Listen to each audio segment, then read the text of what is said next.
اللہ تعالیٰ ارشاد فرماتا ہے یا ایھا الذین آمنو، اے ایمان والو، ما لکم، تمہیں کیا ہو گیا ہے، اذا قیل لکم انفروا، کہ جب تمہیں یہ کہا جاتا ہے کہ نکلو فی سبیل اللہ، اللہ تعالیٰ کی راہ میں، اثاقلتم الی الارض، تو تمہیں زمین یعنی جانے کی بجائے تمہیں زمین جو ہے وہ نہیں جانے دیتی، بلکہ تم زمین کی طرف چپک جاتے ہو۔ اردیتم بالحیات الدنیا، کیا تم نے دنیا کی زندگی کو پسند کر لیا ہے، من الآخرت، آخرت کی زندگی کے مد مقابل، فما متاع الحیات الدنیا، تو سن لو دنیا کی زندگی کا جو سامان ہے وہ فی الآخرت الا قلیل، آخرت کے مقابلے میں بہت تھوڑا ہے۔ آیت مبارکہ کا خلاصہ یہ ہے کہ اے ایمان والو، تمہیں کیا ہو گیا ہے کہ تم جنگ تبوک پر جانے کے لیے بہانے بناتے ہو، عذر پیش کرتے ہو؟ اگر تمہیں دنیا کی زندگی پسند ہے تو پھر دنیا کی زندگی جو ہے وہ آخرت کے مد مقابل کچھ بھی نہیں ہے۔ ایسے سمجھ لو کہ جیسے ایک چڑیا سمندر سے پانی کی چونچ بھرتی ہے تو ایک دو قطرہ جو اس کی چونچ میں آتا ہے، جتنی اس قطرے کی پورے سمندر کے مقابلے میں حیثیت ہوتی ہے، اسی طرح آخرت کے مقابلے میں دنیا کی زندگی کی حیثیت ہے، کچھ بھی نہیں ہے۔ اور یہ سارے ایمان والوں کو حکم نہیں ملا تھا، بلکہ ان کو یہ کہا گیا تھا کہ جن کو انڈائریکٹ حضور علیہ الصلوۃ والسلام کا پیغام پہنچا تھا کہ چلو تبوک کے لیے، ورنہ حضور علیہ الصلوۃ والسلام کے فرمانے کے بغیر ہی کئی کثیر تعداد میں صحابہ کرام تیار ہو گئے تھے، تقریباً 30,000 صحابہ کرام تبوک کی جنگ کے لیے تیار ہو گئے تھے۔ اور حضور علیہ الصلوۃ والسلام نے پھر کسی اور غزوے پر جانا ہوتا تھا تو آپ کلیئر نہیں بتاتے تھے، بلکہ اشارتاً اور کنایتاً فرماتے تھے۔ جنگ تبوک پر جانے کے لیے نبی کریم علیہ الصلوۃ والسلام نے اعلان فرمایا اور صراحتاً فرمایا کہ تبوک کے لیے تیار ہو جاؤ، رومیوں کے ساتھ جنگ کرنی ہے، روم کے عیسائیوں کے ساتھ۔ اور جو تبوک کا مقام ہے وہ مدینہ المنورہ سے شام کی طرف ہے، کچھ میلوں کے فاصلے پر، تو مدینہ شریف سے وہ کافی دور تھا تبوک کا مقام۔ تو اس وقت گرمی بھی بے انتہا کی تھی، جب یہ تبوک کی جنگ ہوئی تھی عیسائیوں کے ساتھ، گرمی بھی بے انتہا تھی۔ اور ان دنوں میں مدینہ شریف کے اندر جو کھجوروں کے باغ تھے، ان کی سائے کے نیچے کو بیٹھتا تھا تو اس کو ہوا بھی ٹھنڈی لگتی تھی، اور کھجوروں کے پکنے کا موسم بھی قریب تھا۔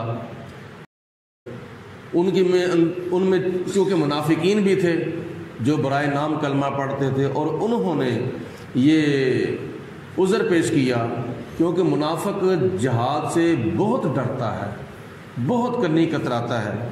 تو نبی کریم علیہ الصلوۃ والسلام نے پھر ترغیب بھی دلائی، صحابہ کرام کو فرمایا کہ تم تیار بھی ہو، جنگ بھی کرنی ہے، اور اس کے لیے جو خرچہ آنا ہے وہ فنڈ بھی اکٹھا کرنا ہے۔ حضور علیہ السلام ترغیب دلا رہے تھے۔ حدیث پاک میں آتا ہے کہ ایک مرتبہ جب آپ نے ترغیب دلائی یعنی خرچے کے لیے، تو حضرت عثمان غنی رضی اللہ تعالیٰ عنہ کھڑے ہو گئے، عرض کی یا رسول اللہ، میں ایک اونٹ بما کجاوے، بما کپڑے، جنگی ساز و سامان کے لیے پیش کرتا ہوں۔ اور حضور علیہ السلام نے دوسری مرتبہ ترغیب دلائی، تو پھر سب سے پہلے حضرت عثمان غنی اٹھے، عرض کی یا رسول اللہ، میں 200 اونٹ بما کجاوے پیش کرتا ہوں۔ نبی پاک علیہ السلام نے تیسری مرتبہ پھر جب ترغیب دلائی تو پھر جناب عثمان غنی کھڑے ہو گئے، ہاتھ باندھ کر عرض کرتے ہیں یا رسول اللہ، میں جنگی ساز و سامان کے لیے اور جنگی خرچے کے لیے 300 اونٹ، بما، کجاوے اور کپڑے پیش کرتا ہوں۔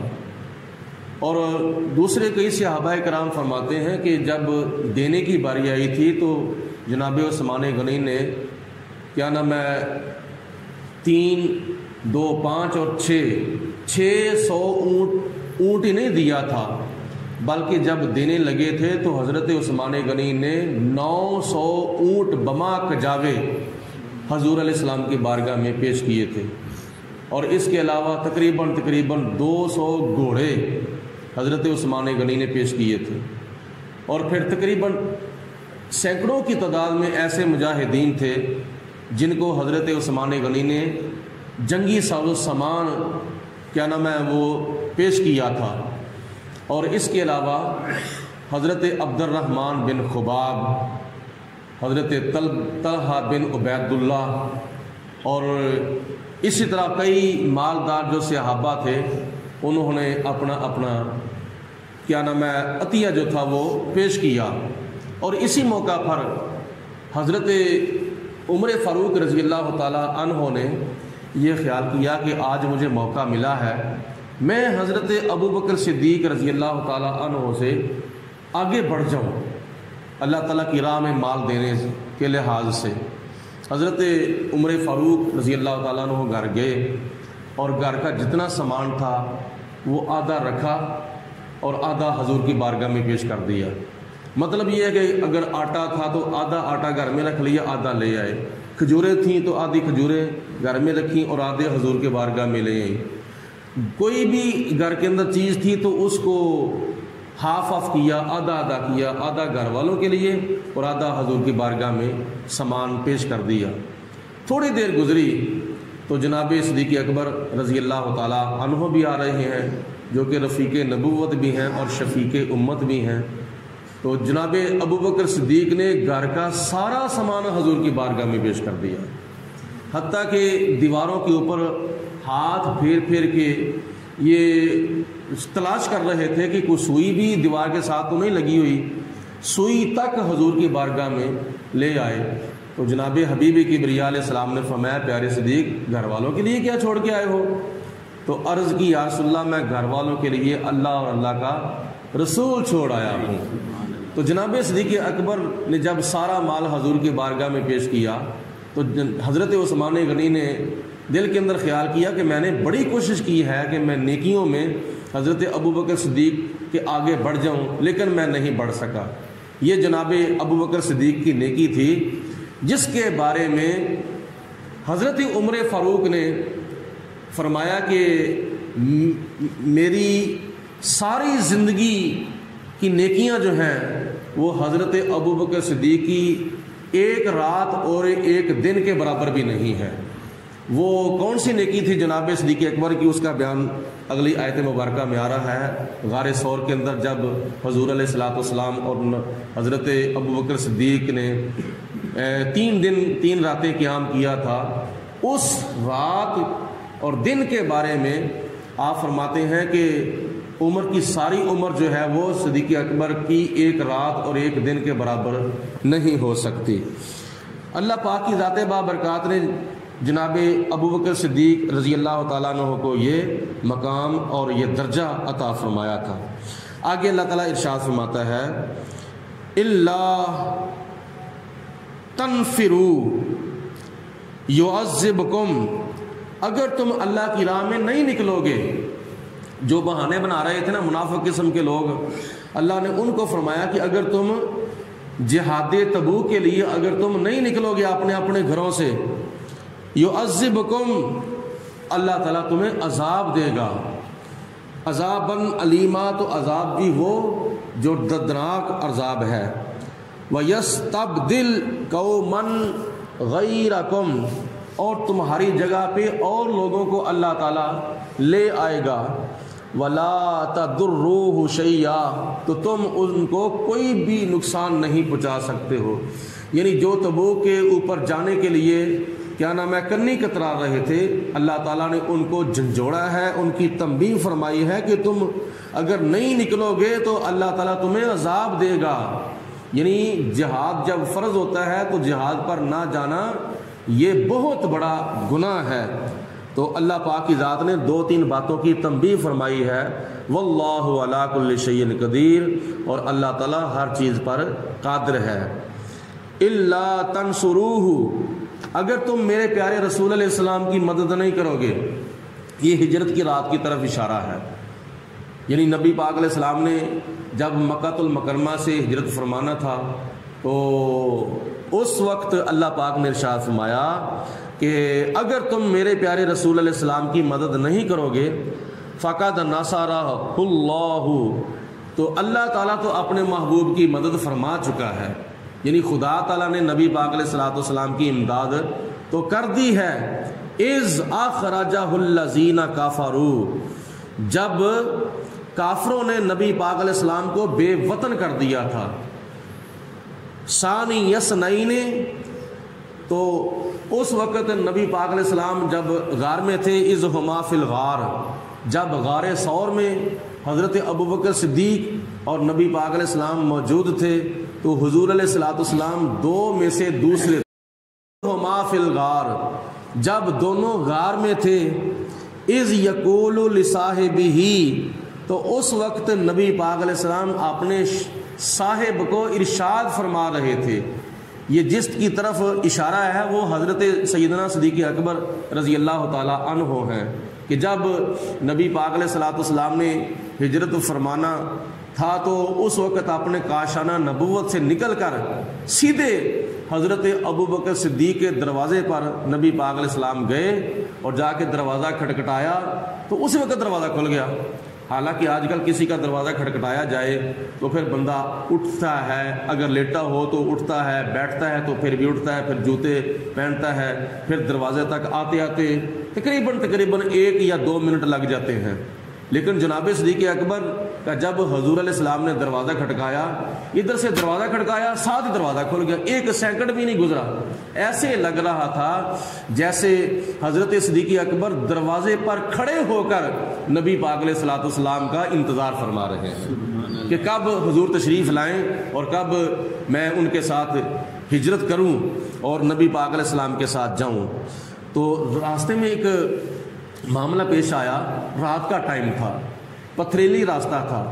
جناب صدیق اکبر نے پہلے یہ خیال کیا کہ کوئی کافر ادھر ادھر آگے پیچھے تاک میں نہ چھپا ہو، تو جناب صدیق اکبر فٹافٹ جلدی حضور علیہ السلام کے آگے آ جاتے ہیں، پھر فٹافٹ جلدی نبی پاک علیہ السلام کی دائیں طرف چلے جاتے ہیں، پھر فٹافٹ بائیں طرف چلے جاتے ہیں، پھر کبھی پیچھے کبھی آگے کبھی دائیں کبھی گئے، فٹافٹ جلدی۔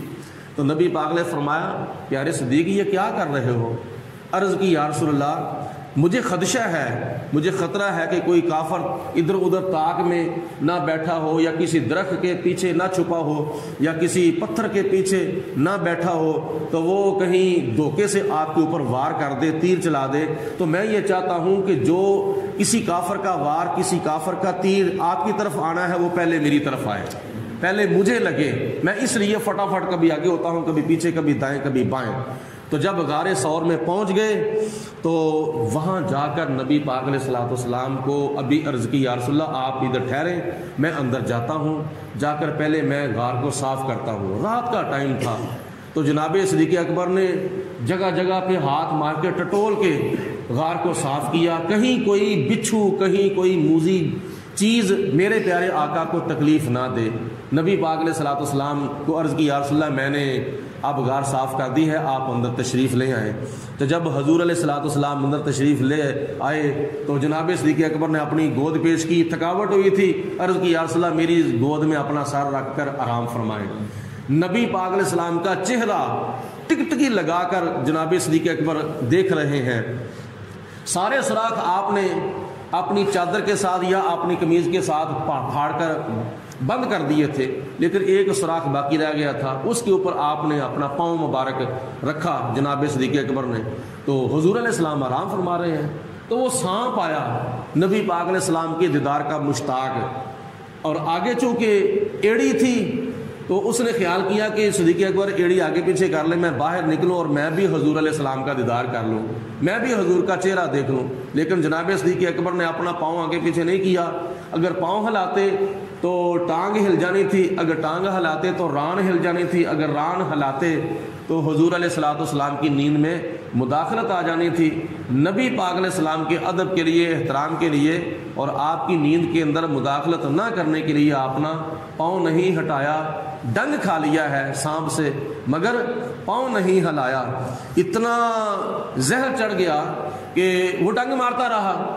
تو جب آپ کی آنکھوں سے آنسو نکلے تو والضحیٰ کے چہرے کے اوپر جب پڑتے ہیں تو حضور علیہ السلام بیدار ہو جاتے ہیں۔ پیارے صدیق کیا ہوا ہے، کیوں روئے ہو، کیوں پریشان ہوئے ہو؟ عرض کی یا رسول اللہ مجھے سانپ نے ڈس لیا ہے۔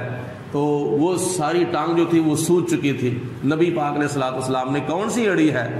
یا رسول اللہ یہ ایڑی ہے۔ آپ نے اوپر لاب دہن شریف تھوک مبارک لگایا تو صدیق اکبر فرماتے ہیں مجھے نہیں پتا چلا کہ درد پہلے ختم ہوا ہے، زہر پہلے ختم ہوا ہے یا حضور کا تھوک مبارک پہلے لگا ہے۔ یہ نبی پاک علیہ السلام کی تھوک کے اندر اتنی شفا تھی۔ اس کے اندر اور بھی بڑے اشارے ہیں۔ تو ہوا کیا کہ جب آپ کی آنکھیں کھلیں تو صدیق اکبر نے دیکھا کہ حضور علیہ السلام بیدار ہو گئے ہیں۔ تو عرض کی یا رسول اللہ مجھے سانپ نے ڈسا ہے۔ تو اس وقت نبی پاک علیہ السلام نے آگے ارشاد فرمایا لا تحزن، اے میرے پیارے صدیق پریشان نہ ہو، وہ غمگین نہ ہو۔ وہ ایک تو یہ سانپ کا زہر تھا، دوسرے نمبر پر یہ بھی خیال آ رہا تھا صدیق اکبر کو کہ کافر پیچھے جو ہے وہ کھوج لگاتے ہوئے آ نہ جائیں، سراغ لگاتے ہوئے آ نہ جائیں، کیونکہ وہ بھی اس طاق میں تھے، ڈھونڈ رہے تھے حضور علیہ السلام کو۔ تو صدیق اکبر کو نبی پاک علیہ السلام نے فرمایا کہ پیارے صدیق پریشان ہونے کی کوئی ضرورت نہیں، یہ جو غار کا منہ ہے نا اس کے اوپر اللہ پاک کی ذات بابرکات نے مکڑی کو حکم دیا ہے، مکڑی نے جالا جو ہے وہ بون دیا ہے، کبوتری کو حکم دیا کبوتری نے انڈے لگا دے۔ یہ جس مکڑی نے جالا بنا تھا اللہ پاک نے اس مکڑی کو مقام یہ عطا فرمایا کہ اس کے نام کی صورت اللہ پاک نے قرآن پاک میں نازل فرما دی تھی، صورت عنکبوت۔ اور جس کبوتری نے انڈے لگائے تھے جالے کے اوپر، کافروں کو یہ وہم ڈالنے کے لیے کہ اندر اگر گئے ہوتے تو نہ جالا ہونا تھا نہ کبوتری کے انڈے ہونے تھے، یہ اس یہاں تک تو پاؤں کے نشانات جو ہیں وہ مل رہے ہیں، لیکن آگے عجیب و غریب چکر ہے۔ آگے بکری کا جالا ہے، کبوتری کے انڈے ہیں، اگر اندر گئے ہوتے تو یہ جالا بھی ٹوٹ جانا تھا اور کبوتری کے انڈے بھی ٹوٹ جانے تھے۔ تو اللہ پاک کی ذات بابرکات نے قرآن پاک میں ارشاد فرمایا پیارے صدیق آپ پریشان نہ ہو، لا تحزن، پریشان نہ ہو، غمگین نہ ہو جاؤ، ان اللہ معنا، ہم دو ہی نہیں ہیں ہمارے ساتھ وہ تیسرا بھی ہے، یعنی اللہ ہمارے ساتھ ہے۔ فانزل اللہ سکینتہ علیہ، پھر حضرت صدیق اکبر کے دل کے اوپر اللہ پاک نے اطمینان نازل کیا، تسلی نازل کی، سکون نازل کیا۔ وَأَيَّدَهُ بِجُنُودٍ، پھر نبی پاک علیہ السلام کی مدد اللہ پاک نے ایسے لشکروں کے ساتھ فرمائی، لو تروہا، جس کو وہ نہیں دیکھتے تھے۔ مطلب یہ ہے کہ اللہ پاک نے فرشتے نازل کیے تھے۔ وَجَعَلَ كَلِمَةُ الَّذِينَ كَفَرُوا السُّفْلَىٰ، اور اللہ پاک نے کافروں کی بات کو سرنگوں کر دیا تھا، نیچے کر دیا تھا، ان کا نظریہ نیچے، ان کا خیال نیچے، ان کے دعوے جو ہے وہ خدا تعالیٰ نے سرنگوں کر دیے۔ مطلب یہ ہے کہ ان کا کوئی بھی نظریہ کامیاب نہیں ہوا۔ وَكَلِمَةُ اللَّهِ هِيَ وَكَلِمَاتُ اللَّهِ هِيَ الْعُلْيَا، اور اللہ پاک کی ذات کی جو بات ہے وہ بلند و بالا ہے۔ مطلب ہے کہ خدا تعالیٰ کا دین جو ہے وہ بلند و بالا تھا، بلند و بالا ہے اور بلند و بالا رہے گا۔ واللہ عزیز حکیم، اور اللہ پاک بے حد عزت والا بھی ہے اور بے حد حکمتوں والا بھی ہے۔ آگے جنگ تبوک کا کچھ بیان پھر آ رہا ہے تو وہ انشاءاللہ تعالیٰ کل عرض کریں گے۔